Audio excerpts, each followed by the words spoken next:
Et au chapitre culturel, lui, il en connaît un rayon. Bonsoir Ludovic Arbaudy. Bonsoir. Vous êtes l'organisateur du festival Garo Rock qui s'ouvre vendredi prochain à Marmande.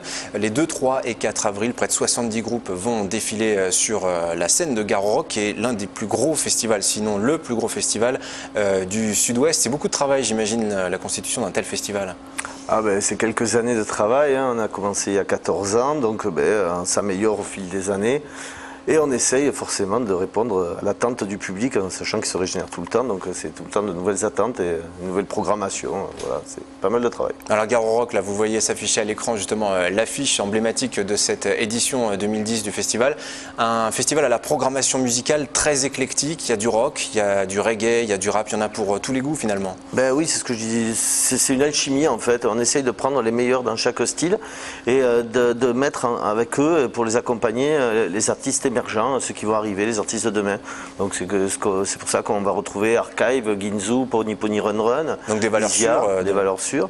Et derrière, il y aura New Politics, il y aura We Have Band, il y aura Duchess Sace, il y aura le Matos, etc. Donc l'idée c'est ça, c'est de permettre au plus grand nombre de venir voir leur star, donc Alpha Blondie dans le reggae et Roots Underground en découverte, afin de pouvoir aussi permettre à des artistes de se développer, de pouvoir aussi renouveler cette scène en permanence.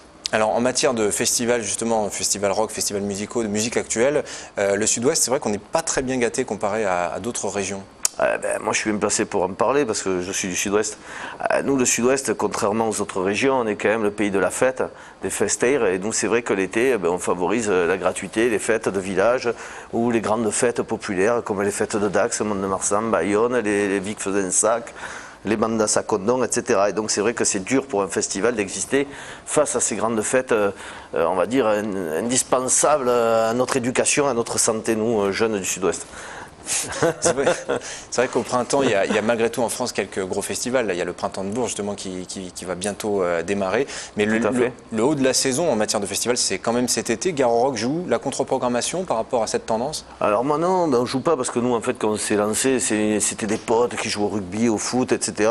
On a monté un festival, on n'avait pas du tout réfléchi à aucun moment la date. On avait dit on prend fin mars parce qu'il y avait les shérifs, les Vampas qui tombaient là. Et du coup, on a gardé cette date fin mars, début avril parce que ça tombait bien.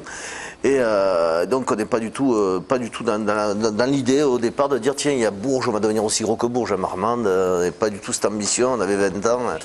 Donc bon, mais maintenant ça tombe bien comme on est les premiers.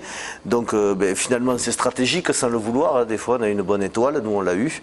Et c'est vrai que on se positionne avec Bourges, plusieurs festivals à cette période. Nous on est surtout en partenariat avec un festival breton parce qu'on est vraiment attaché aux valeurs de la Bretagne, le Sud-Ouest je trouve, on est proche dans l'esprit. Donc on s'associe avec le Panorama à Morlaix, qui est le même week-end, donc je ne pourrai jamais y aller.